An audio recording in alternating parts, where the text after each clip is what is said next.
मैंने पैसा जोड़ा है 10 साल तक सुबह से रात तक काम करके इतना पैसा जोड़ा है, मान लो 2 लाख रुपए या 4 लाख रुपए, मेरे पेरेंट्स ने पूरी लाइफ काम करके इतना पैसा जोड़ा है, और अगर वो पैसा डूब गया तो ये डर होना चाहिए, नहीं होना चाहिए? 100% होना चाहिए। इसका प्लस पॉइंट क्या है? ये जो फियर ऑफ फाइनेंशियल लॉस है, ये आपको फाइनेंशियल लॉस से बचाएगा। हाँ जी। इसका माइनस पॉइंट क्या है? ग्रोथ रोक देगा। आप एक ऐसी स्टेट में पहुंच जाओगे जिसको बोलते हैं पैरालिसिस ऑफ एनालिसिस। टाइम निकल जाएगा, 10 साल 20 साल 50 साल, कुछ करोगे ही नहीं। रिस्क के नाम से हमको डर लगने लग जाएगा। तो क्या ऐसा बंदा कभी भी कुछ कर पाएगा अगर उसको डर ने चारों तरफ से घेर लिया है तो? क्योंकि लॉस तो हो ही सकता है ना, जब पहले हुआ है तो दोबारा भी हो सकता है ना। कुछ भी नया हम ट्राई करते हैं तो वहां पे रिस्क तो होता ही है ना, ऐसा तो नहीं हो सकता कि रिस्क हो ही ना। और मजे की बात क्या है, हमको लगता है कि रिस्क सिर्फ वहां पर है, जहां पर आप हो वहां पर जो रिस्क है वो हमको नजर नहीं आता है। बिल्कुल ऐसा है जैसे घर से बाहर अगर हम कहीं जाएंगे, कहीं ट्रैकिंग करने जाओगे तो वहां पर रिस्क है ना, मर सकते हो ना ट्रैकिंग करोगे तो। घर में बैठे रहो तो कोई रिस्क है? नहीं है, ऐसा हमको लगता है। बहुत बड़ा रिस्क है, एक कैद है, कैद में जिए कैद में मरे। क्या किया जिंदगी में? कुछ भी नहीं। सुबह इतने बजे उठे, वहां पर गए, फिर आए, फिर सो गए, फिर ये किया वो किया। एक रेपिटेटिव मोड में नहीं चले जाएंगे। फिर हमें और एक रोबोट में फर्क क्या है? लाइफ किसे कहते हैं? जो ग्रो कर रहा हो या जो रुक गया हो। बिल्कुल हवा की तरह जो चलती चली जा रही है, पानी जो बहता चला जा रहा है। पानी रुक जाता है तो सड़ने लग जाता है। तो ये इसका बहुत बड़ा माइनस पॉइंट है, फियर ऑफ फाइनेंशियल लॉस। क्योंकि कुछ भी करने के लिए पैसा तो चाहिए ही ना, बिना पैसे के क्या नया होगा? मतलब कुछ भी, आपको अपने घर से यहां तक भी आना तो उसके लिए भी पैसा लगा। तो छोटे से भी छोटा कुछ करोगे तो उसके लिए भी पैसा चाहिए। तो अगर हम बहुत ज्यादा डरने लग जाए तो एक बात पक्की है कि हम अगले लेवल पे नहीं जा पाएंगे। तो अब ये डर हमारे अंदर से कैसे निकले? That is a question. ये डर तब निकल सकता है जब जो भी आप करने वाले हैं उस सिचुएशन की हर साइड को आप देख लेते हो। फॉर एग्जाम्पल, आपने अपना एग्जाम्पल दिया कि अब आप कनाडा जाने की सोच रहे हैं। ज्यादातर हम बैकअप प्लान क्या सोचते हैं? मैं कनाडा जाऊंगा, वहां कुछ नहीं हुआ तो यहां पे ये कर लूंगा। फाइनेंशियल प्लानिंग किसको कहेंगे? अब अगर मैं दोबारा जा रहा हूं तो पहले तो मैंने सीखा कि पिछली बार जब मैं गया था तब मैंने क्या गलतियां करी, क्यों ऐसा हुआ। ऐसा तो नहीं किसी एक ने कुछ बोला था, उसके भरोसे हम वहां पर पहुंच गए और उस बंदे ने डिच कर दिया लास्ट मोमेंट पे। तो अब ये गलती नहीं करनी है, किसी पर भरोसा नहीं करना है। क्योंकि इस दुनिया में 99% लोगों को अपनी पड़ी है, आपकी थोड़ी पड़ी है। तो अब क्या यहां पे इस रिस्क को कैसे कवर किया जाए, या इस डर को अपने अंदर से पूरी तरह से कैसे निकाला जाए कि अब अगर मैं वहां जा रहा हूं तो जो भी आप सोच के जा रहे हो कनाडा, वो नहीं हुआ तो मैं क्या करूंगा? वापस आके नहीं, वहीं पे वहां गया, जाते ही 2 दिन के अंदर अंदर मैंने ये किया, इस पर्सन से मिला या ये इंटरव्यू दिया, ये किया। वो इंटरव्यू पहले से प्लान्ड है, 10 इंटरव्यूज पहले से प्लान्ड है। ये 10 में भी हर जगह ना हो गया, अब मैं क्या करूंगा? क्या वापस आ जाऊंगा? वहां पे और क्या किया जा सकता है? उसको भी आपने प्रायोरिटाइज कर दिया है। ये नहीं हुआ तो ये नहीं हुआ तो ये नहीं हुआ तो ये नहीं हुआ तो ये नहीं हुआ तो ये नहीं हुआ तो ये। तो आपके फेलियर होने के चांसेस बहुत कम हो गए। तो डर निकल गया।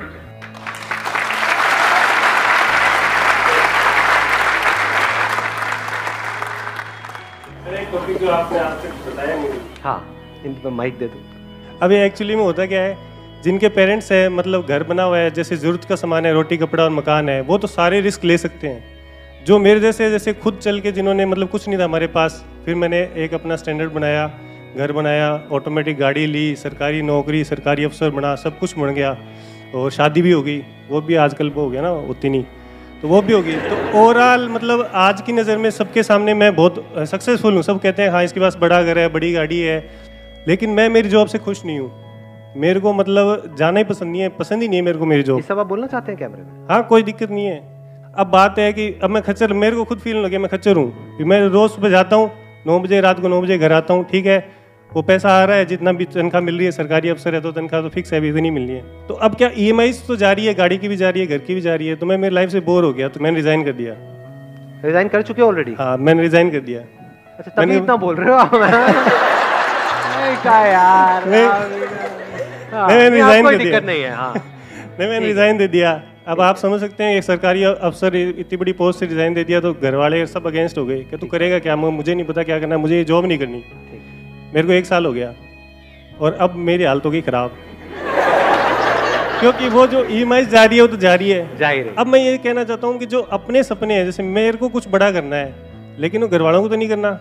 तो डर ये है कि अब मेरे सपनों के लिए फैमिली के सपने दांव पे लगाए या ना लगाए। सबसे पहले तो let's give a big hand for him.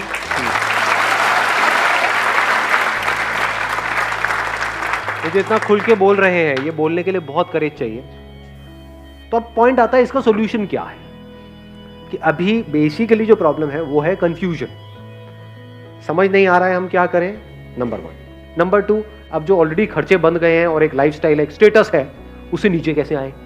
चलो आप तो आ जाओगे, लेकिन घर वाले उससे नीचे आने के लिए तैयार नहीं है। बस ये है। समझ पा रहा हूँ मतलब। हाँ, तो अब ऐसी सिचुएशन में हम क्या करें? तो वहां पर एक स्ट्रॉन्ग स्टैंड लेना होता है आपको, अपने लिए और सबके लिए, जो आपको सही लगता है। अब एक्चुअल में सही क्या है ये कौन बताएगा आपको?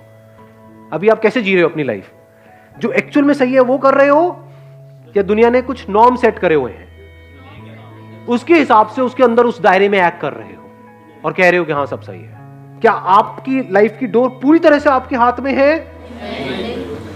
अगर आप ध्यान से समझोगे तो 2 ही तरह के डर हैं हमारे अंदर, 3 तरह के, 3 नजर आए। 1 मिनट, हाँ 2 थे, तीसरा भी नजर आया। एक है रिलेशनशिप से रिलेटेड, एक है पोजेशन से रिलेटेड, एक है आपकी ईगो से रिलेटेड। सक्सेसफुल नहीं है तो कोई नहीं पूछता। सक्सेसफुल नहीं है तो कोई नहीं पूछता, ये क्या डर है? इसको हम किस कैटेगरी में डालेंगे? रिलेशंस। रिलेशंस मतलब सिर्फ हस्बैंड वाइफ मत समझो, relations with the society, relations with people. इसमें रिलेशंस विद एनिमल्स नहीं आया, क्योंकि अगर आपकी नौकरी चली भी गई तो कुत्ता तो प्यार करेगा, है कि नहीं? आप कुत्ते को जाकर के बताओगे मैं अब बिजनेस करने की सोच रहा हूं,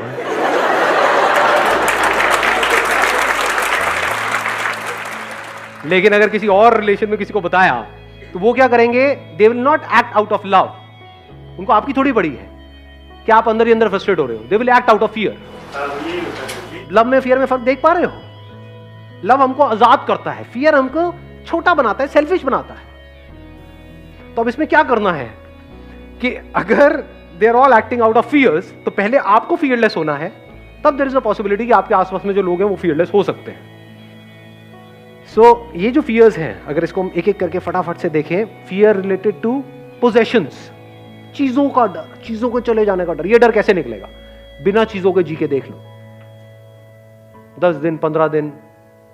बहुत सारे लोगों के साथ क्या होता है, जब ये चीजें उनसे कोई छीन लेता है तब उनको समझ ही नहीं आता है मैं क्या करूं। तब ज्यादातर लोग ऐसे में या तो बिल्कुल ही अंदर से खत्म हो जाते हैं, डिप्रेशन में चले जाते हैं। ये जो लाइफस्टाइल होता है एक तरह का, उसको खोने का डर कब निकल सकता है? जब आप एक्चुअल में ऐसे जी रहे हो कि आपके पास शायद पैसा बहुत है, लेकिन आप बड़ी से बड़ी गाड़ियों में भी घूम रहे हो और पैदल भी घूम रहे हो, स्कूटर पे भी घूम रहे हो। गाड़ी का मतलब क्या है? चाहे छोटी हो चाहे बड़ी हो, कहीं पहुंचने के लिए है ना।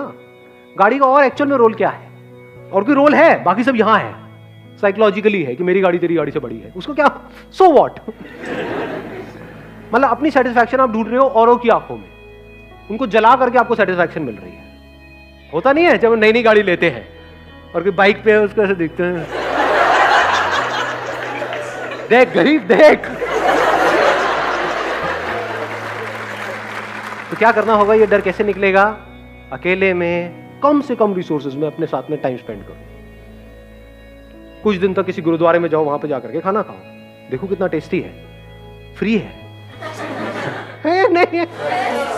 तो आपको ये पता होना चाहिए कि कैसे कम से कम पैसे में या बिना पैसे के भी मैं जी सकता हूं और खुश रह सकता हूं। इतनी अकल होनी चाहिए। इसको और अगर सिंपल करूं, अपने अंदर झांक के देखा मैं किन चीजों पे डिपेंड हूं